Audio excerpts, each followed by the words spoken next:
This question came up a lot. This concept of, do women need to coach women soccer teams, and do men need to coach only men's soccer teams, and how different those perspectives were as well. Some people felt, yes, that women need to be coaching women's soccer team, and others said that no, it shouldn't matter.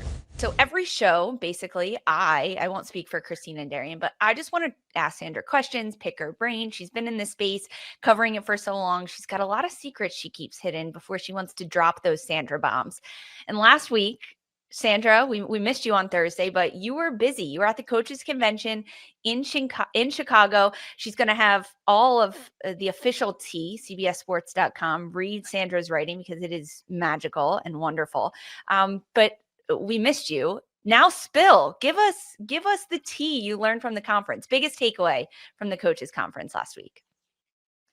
We got work to do, man. That's my biggest takeaway. I think that was what was so refreshing about kind of getting to experience the conference in this capacity. Just for some context, anytime I'd gone to the United Soccer's convention in any capacity was always tied to the NWSL draft.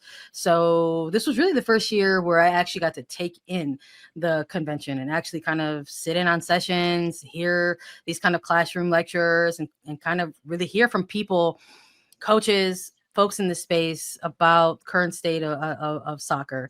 And it was really refreshing because it was nice to kind of have that experience after not really getting that so much and just focusing on a singular event. There's no more draft. So maybe I'll get to go to more of these in the future. But it was interesting to sort of have some of these sessions build up towards the big Emma Hayes keynote session on Saturday. And some of these sessions that I stepped in and out of were about kind of the future, really the future of U.S. soccer. And a key word that was being tossed around a lot was the development of players, making sure that players get developed and get development plans at a very, very young age. They spoke a lot about the U.S. way, which is going to be something that people are hear a lot about over this next cycle, because the talent ID teams and the scouts are putting together incredible programs to want to make sure that players all basically essentially get scouted. There was a lot of messaging around that every player deserves to get scouted. They want to try to have more camps with young players regionally across the country. There's a lot of players invested in different, or coaches invested in different areas of the country, because again, we're a huge nation, so you have to divide things up in order to get the best out of the nation. So I think that was really, really refreshing, but the different perspectives as well. And that's what I mean, where we've got a lot of work to do.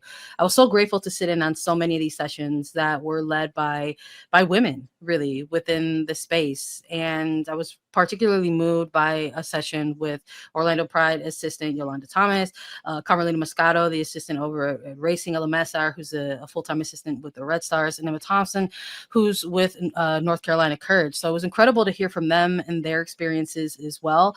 And you can't help but sit in on a panel like that and think about all the times we have heard about, where are the women? Where are the women? Why aren't women getting these opportunities? Why aren't we hearing about women coaches being interviewed for some of these head coaching vacancies?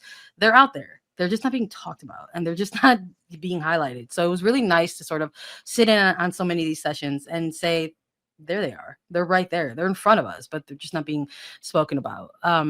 And just some of the perspectives, how different they are as well. There were some rooms that I were in where this question came up a lot. This concept of, do women need to coach women soccer teams, and do men need to coach only men's soccer teams, and how different those perspectives were as well. Some people felt, yes, that women need to be coaching women's soccer team, and others said that no, it shouldn't matter. So there's even a very much a split there as well. So there's work to do for sure. But like most things in women's soccer and in women's sport, celebrating the gains when you get them, and then continuing to put on your hard hat and doing the work. Sandra, I love that. I love that Carm and Yolanda got to speak at the conference, because I think there is that narrative around coaches conference. The knee-jerk image you have is of it being mostly a male event. I'm not going to lie. So that makes my heart happy. I wanted to know, thinking about, we're talking so much about like youth development, investing in more camps. Emma Hayes has brought that narrative on, which I'm here for. But I guess the trust that's been broken for me as a player is I've had more terrible coaches than I've had good coaches. Yeah. How did anybody speak on how they were developing the coaching side in US soccer to then help recognize young talent, help develop young talent? Because Emma Hayes has even been critical that we've let a whole generation fall through the cracks. Yeah, I think United Soccer's coaches is a place where they're trying to bridge that gap. You could hear the efforts and folks who are trying to get in front of that. I think something that was really cool as well that came out of these sessions were the fact that there was another sessions that I sat in on, and it was about a mentorship program. It was a whole session just about that there was a mentorship program that exists for women's soccer and women's soccer coaches. It's the She Champions initiative, which kind of came by way of the She Believes Cup movement, and it kind of birthed out of that, and now it's its own thing. It's this network of mentoring within women's coaches, and they all kind of, you could see some of the connections that they had with each other, the vulnerability that was shared there, the moms in coaching session. There's all these layers and these different caveats that come into play that women have to, I don't want to say deal with, but they're different experiences than their male counterparts find themselves having to go through. So not only do you find yourself as maybe oftentimes the only in a space, but then you have all these other layers that are added in as a woman when you are navigating those spaces.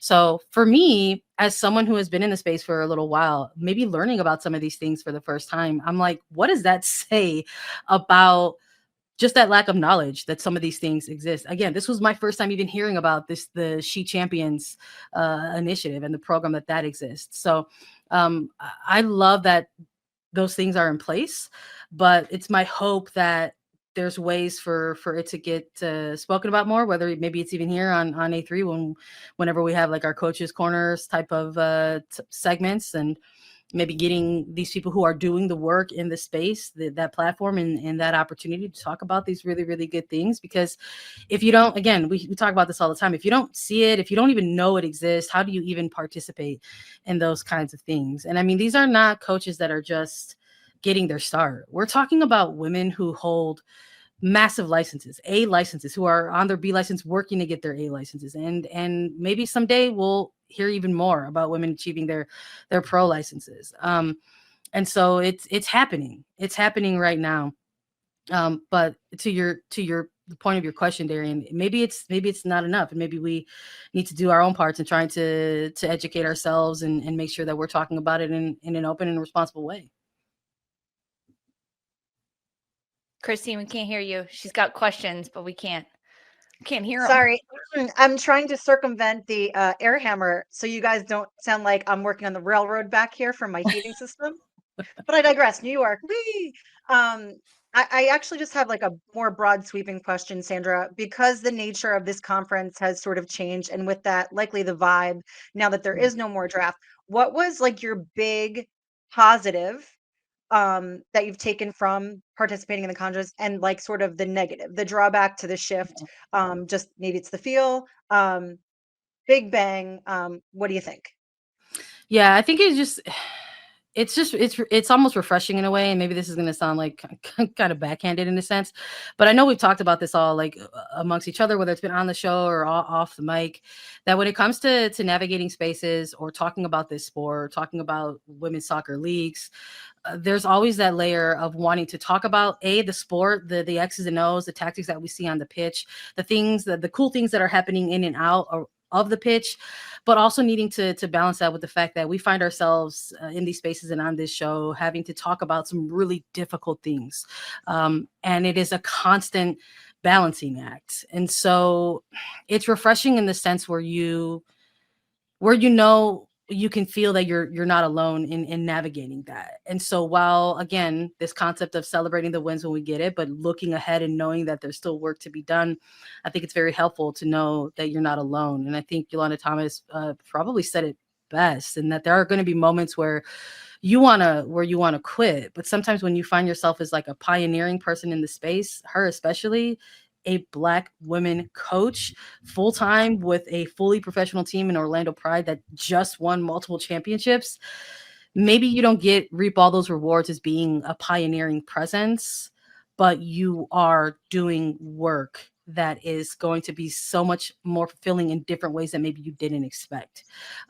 So I think it's both refreshing, and it's both like, this is what it is. Like there's that reality check where you're just like, oh yeah. So in those moments where you're talking about how it gets better, you find yourself that maybe you're part of that and trying to help it get better. That for all of those moments where we find ourselves having to talk about difficult, complex issues within women's sport, within women's soccer, that there actually are so many more good people who are trying to do the work to make that better. Because there are days where we find ourselves talking about things and it feels like, here we go again.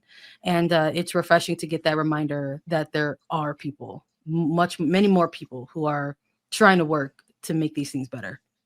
Sandra, thank you for sharing these insights and kind of giving us a sneak peek at what these conversations are like. It's very cool. Thank you. Before we move on from this, I do have one quick one. It is potentially report week for NWSL players. Preseason can start as early as this Wednesday, January 15th. Any insight on who's reporting, when they're reporting, what's going on this week or for preseason in the NWSL? Yeah, folks are hyped. There were a ton of league meetings that happened to be taking place alongside the convention. So shout out to all the wonderful people who are part of technical staffs and NWSL clubs. They were They were very diligent. They were, very excited for the preseason, and it made me excited for the preseason as well. I know we're all amped for it, but some teams are going to hit the ground running. Jan 15th, I believe Seattle Reign are looking to target that date to open things up.